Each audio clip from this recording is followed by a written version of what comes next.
નમસ્કાર મિત્રો, આરોગ્ય જ્યોત યુટ્યુબ ચેનલની અંદર તમારું હાર્દિક સ્વાગત છે। આજે આપણે એક નવા ટોપિક સાથે મળ્યા છીએ અને ઉનાળાની અંદર જે આપણે કોલ્ડ ડ્રિંક્સ જે વધુ પડતું પીતા હોઈએ છીએ, ઉનાળો નહીં પરંતુ 12 માસ દરમિયાન એ આપણે કોલ્ડ ડ્રિંક્સ પીતા જ હોઈએ છીએ।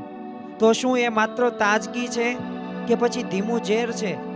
તો આ ધીમું ઝેર કઈ રીતે કહી શકાય એની વાત આપણે આ વિડીયોની અંદર કરવાના છીએ।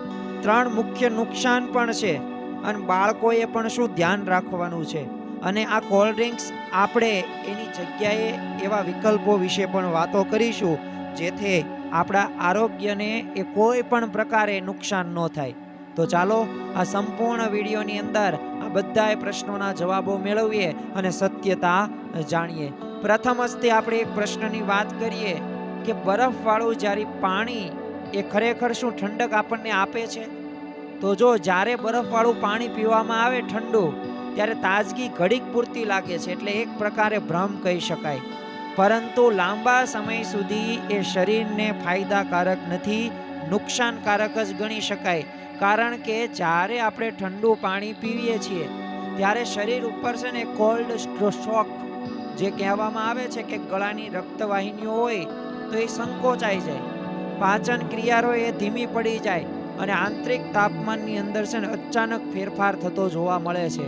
એટલે આ યાદ રાખવું, જ્યારે પણ આ ઠંડુ પાણી કે કોલ્ડ ડ્રિંક્સ જ્યારે પીવામાં આવે છે ત્યારે એક કોલ્ડ શોક થાય છે કે ઘડીક પૂરતું આપણને લાગે છે કે ઠંડક મળી, પણ લાંબા ગાળા સુધી એ ઠંડક રહેતી નથી। બોટલની અંદર હોય છે શું?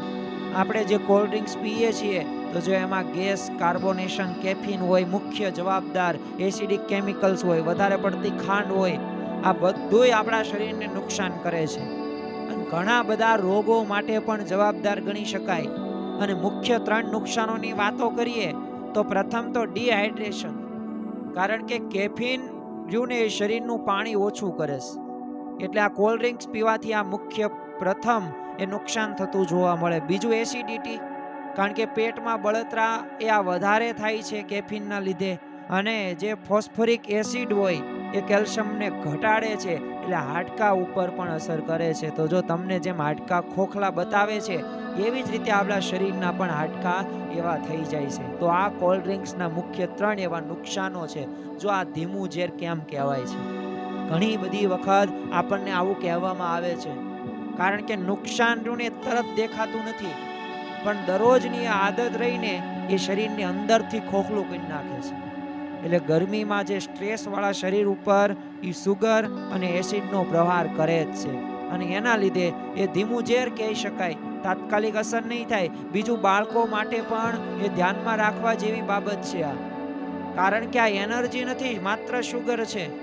એની અંદર એવા રસાયણો, કેમિકલો નાખવામાં આવ્યા છે કે જે તમને અંદરથી કિક અપાવે, તમને અંદરથી મનને ગમે, પણ જો યાદ રાખજો, પાણી પીવાની એ કુદરતી આદત રહીને એ આ કોલ્ડ ડ્રિંક્સના લીધે છૂટી જાય છે। પાણી પીવું ગમતું નથી, કોલ્ડ ડ્રિંક્સ પીવી ગમે છે, એટલે નાનપણથી જ આ એડિક્શન લાગી જાય છે। એટલે બાળકોને પણ ખાસ આ કોલ્ડ ડ્રિંક્સથી દૂર રાખવા। અત્યારે આપણે સમયાંતરે ધીમે ધીમે જો ગમે તે વસ્તુ આપણે ફાસ્ટ ફૂડ જમીએ તો સાથે કોલ્ડ ડ્રિંક્સ લેવાની ટેવ છે, સાથે સાથે કોલ્ડ ડ્રિંક્સ હોય તો વધારે મજા આવે। તો આવા એક ભ્રમના લીધે ઘણા બધા પ્રકારના પ્રશ્નો થાય છે। જો કોલ્ડ ડ્રિંક્સ નહીં તો શું? તો ચાલો એક કુદરતી શીતળતા તરફ થોડાક વળીએ, અને ઓપ્શન તરીકે એ ઘણા બધા વિકલ્પો છે, અને એ વિકલ્પોની અંદર પ્રથમ જ તે અમૃત સમાન 2 વિકલ્પો, એટલે કે નાળિયેર પાણી શ્રેષ્ઠ ઇલેક્ટ્રોલાઇટ છે, અને બીજું છે છાશ, જે પાચન અને ઠંડક માટે પણ ઉપયોગી છે।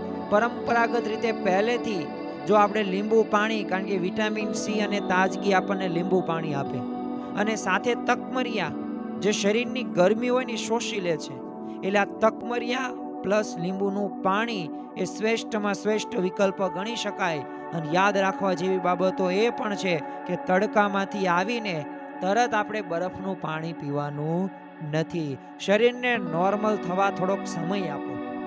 તમને જે થાક લાગ્યો છે, તમને જે ગરમી કે લૂ લાગી છે, તો નોર્મલ થવાનો સમય આપો, પછી તમે એ માટલાનું સરસ મજાનું પાણી પીવો તો એ ફાયદાકારક છે।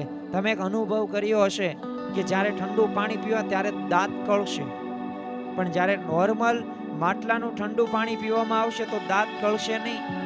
એટલે માટલાનું પાણી શ્રેષ્ઠમાં શ્રેષ્ઠ ગણી શકાય.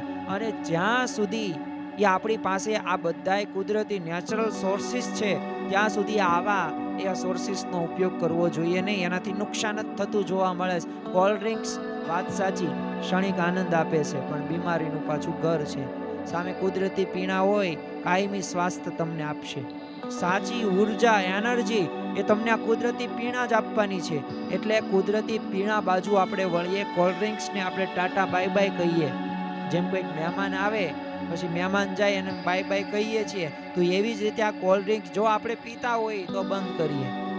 અને આપણા બાળકોને પણ એવા સારા એવા કુદરતી પીણા પાઈએ જેથી એ પણ પોતે કોલ્ડ ડ્રિંક્સથી દૂર રહે અને એનું સ્વાસ્થ્ય પણ સારું રહે. તો પસંદગી હવે તમારી છે. શોર્ટકટ નહીં, શરીરને સાચો સહારો આપો અને સ્વાસ્થ્યને આપણે પસંદ કરવાનું છે. જો તમને આ વિડીયો ગમ્યો હોય તો લાઈક કરજો, ચેનલને સબસ્ક્રાઈબ કરજો અને તમારા સગા સંબંધી મિત્રોને પણ અવશ્ય મોકલજો.